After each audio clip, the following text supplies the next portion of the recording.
Hi குட்டீஸ், இன்றைக்கி நம்ம சப்ட்ராக்ஷன் ஆஃப் மிக்ஸ்டு ஃப்ராக்ஷன் தான் வந்து பார்க்க போகிறோம். லாஸ்ட் வீடியோவில் நம்ம அடிஷன் ஆஃப் மிக்ஸ்டு ஃப்ராக்ஷன் வந்து பார்த்தோம். அதே மாதிரி தான் அங்கே ஆட் பண்ணோம். இங்கே வந்து நம்ம என்ன பண்ண போகிறோம் அப்படின்னா சப்ட்ராக்ட் பண்ண போகிறோம். ஓகேங்களா?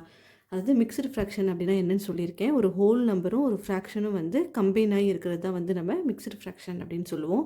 ஃபஸ்ட்டு வந்து நம்ம என்ன பண்ணுவோம் அப்படின்னா இந்த மிக்ஸ்டு ஃப்ராக்ஷனை வந்து இம்ப்ராப்பர் ஃப்ராக்ஷனுக்கு கன்வெர்ட் பண்ணுவோம். ஓகேங்களா? நெக்ஸ்ட்டு இம்ப்ராப்பர் ஃப்ராக்ஷன்லேருந்து என்ன பண்ணுவோம், லைக் ஃப்ராக்ஷனுக்கு கன்வெர்ட் பண்ணுவோம். ஃபைனலாக வந்து நம்ம என்ன பண்ணோம் அப்படின்னா சப்ட்ராக்ட் பண்ணோம். ஓகேங்களா? ஸோ இப்போ இங்கே பாருங்கள், இம்ப்ராப்பர் ஃப்ராக்ஷன் கன்வெர்ட் பண்ணுறதுக்கு என்ன பண்ணணும், இந்த ஹோல் நம்பரையும் கீழே உள்ள டினாமினேட்டரையும் என்ன செய்யணும், நம்ம மல்டிப்ளை பண்ணணும். ஸோ அப்போ என்ன வரும், 3 5s are 15. இந்த 15 வந்து எது நியூமரேட்டர் கூட நம்ம என்ன பண்ணோம் அப்படின்னா ஆட் பண்ணோம். ஓகேங்களா? அப்போ 15 + 2 என்ன வரும், 17 வரும். அப்போ 17 பை இந்த 5 வந்து நம்ம அப்படியே எடுத்து எழுதிக்கணும். இங்கே மைனஸ் இருக்குது, இந்த மைனஸ் வந்து நம்ம அப்படியே போட்டுக்கலாம். இங்கே என்ன பண்ணோம் அப்படின்னா இந்த ஹோல் நம்பரையும் இந்த டினாமினேட்டரையும் மல்டிப்ளை பண்ணோம். ஓகேங்களா? ஸோ அப்போ என்ன வரும், 1 2s are 2 அப்படின்னு வரும். இந்த 2வை வந்து நம்ம நியூமரேட்டர் கூட ப்ளஸ் பண்ணுவோம். அப்போ 2 + 1 3 அப்படின்னு வரும். கரெக்டுங்களா? 3/2. ஸோ இப்போ நம்ம என்ன பண்ணிட்டோம் அப்படின்னா இந்த ரெண்டு மிக்ஸ்டு ஃப்ராக்ஷனையும் நம்ம இம்ப்ராப்பர் ஃப்ராக்ஷனுக்கு கன்வெர்ட் பண்ணியாச்சு. ஓகேங்களா? ஸோ இங்கே பாருங்கள், இப்போ டினாமினேட்டர் வந்து இங்கே கீழே டிஃப்ரெண்ட்டாக இருக்குது. ஸோ டினாமினேட்டர் டிஃப்ரெண்ட்டாக இருந்தது அப்படின்னா அதை வந்து நம்ம அன்லைக் ஃப்ராக்ஷன் சொல்லுவோம். கரெக்டுங்களா? ஸோ அப்போ அன்லைக் ஃப்ராக்ஷனில் இருக்கும்போது நம்ம டைரெக்டாக மைனஸ் பண்ண முடியாது. நம்ம என்ன பண்ணோம் அப்படின்னா வந்து நம்ம லைக் ஃப்ராக்ஷனுக்கு கன்வெர்ட் பண்ணோம். லைக் ஃப்ராக்ஷன் கன்வெர்ட் பண்ணுறதுக்கு நம்ம எல்சிஎம் ஃபைன் பண்ணோம். ஓகேங்களா? ஸோ அப்போ எல்சிஎம் ஆஃப் 5 and 2 வந்து 10. கரெக்டுங்களா?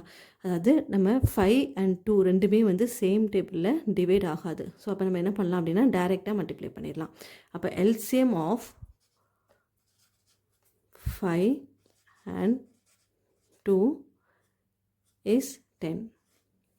ஸோ இப்போ நம்ம என்ன பண்ணோம் அப்படின்னா எல்சிஎம் என்ன ஃபைன் பண்ணியிருக்கோமோ அந்த நம்பர் தான் வந்து நம்ம கீழே டினாமினேட்டரில் எடுக்கணும். ஓகேங்களா? ஸோ இங்கே எல்சிஎம் வந்து 10 இருக்குது. ஸோ நம்ம இப்போ கீழே வந்து 10 எடுத்துக்கலாம். இங்கே பாருங்கள், இப்போ வந்து 5 வந்து எது கூட மல்டிப்ளை பண்ணால் நமக்கு 10 வரும், 2 கூட மல்டிப்ளை பண்ணால் 10 வரும். கரெக்டுங்களா? ஸோ அப்போ 5 2s are 10. ஸோ அதே 2ஆல் நம்ம மேலே நியூமரேட்டரையும் மல்டிப்ளை பண்ணோம். அப்போ 17 2s are என்ன வரும், 34 வரும். நெக்ஸ்ட் இங்கே மைனஸ் இருக்குது, இந்த மைனஸ் அப்படியே நம்ம போட்டுக்கலாம்.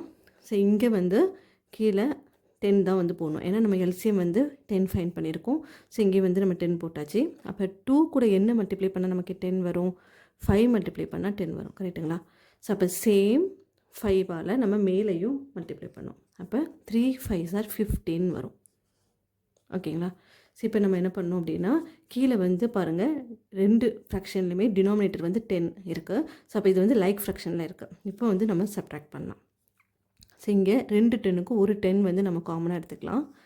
மேலே நியூமரேட்டரை வந்து நம்ம மைனஸ் பண்ணோம். இங்கே என்ன இருக்குது, 34 - 15. ஸோ அப்போ 34லேருந்து 15 மைனஸ் பண்ணால் 19 வரும். 19/10.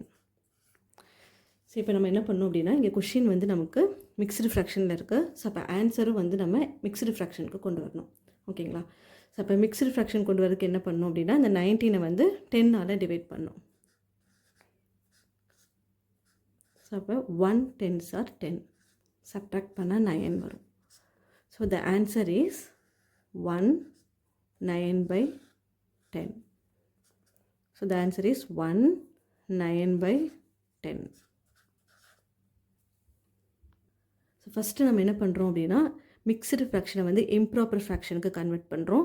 அப்புறம் இம்ப்ராப்பர் ஃப்ராக்ஷன்லேருந்து நம்ம லைக் ஃப்ராக்ஷனுக்கு எல்சிஎம் ஃபைன் பண்ணி லைக் ஃப்ராக்ஷன் கொண்டு வரோம். அதுக்கப்புறம் ஃபைனலாக வந்து நம்ம சப்ட்ராக்ட் பண்ணுறோம். சப்ட்ராக்ட் பண்ணதுக்கப்புறமா நம்ம என்ன பண்ணோம் அப்படின்னா இது வந்து இப்போது இம்ப்ராப்பர் ஃப்ராக்ஷனாக நமக்கு கிடைக்கும். அதை வந்து நம்ம மிக்ஸ்டு ஃப்ராக்ஷனுக்கு கொண்டு வரோம். ஏன் அப்படின்னா கொஷின் வந்து நமக்கு மிக்ஸ்டு ஃப்ராக்ஷனில் இருக்குது. ஸோ ஆன்சர் வந்து கண்டிப்பாக நம்ம மிக்ஸ்டு ஃப்ராக்ஷனில் தான் எழுதுறோம். ஓகேங்களா? ஸோ இந்த வீடியோ உங்களுக்கு பிடிச்சிருந்தா ப்ளீஸ் லைக் பண்ணுங்கள், சப்ஸ்கிரைப் பண்ணுங்கள். தேங்க்யூ.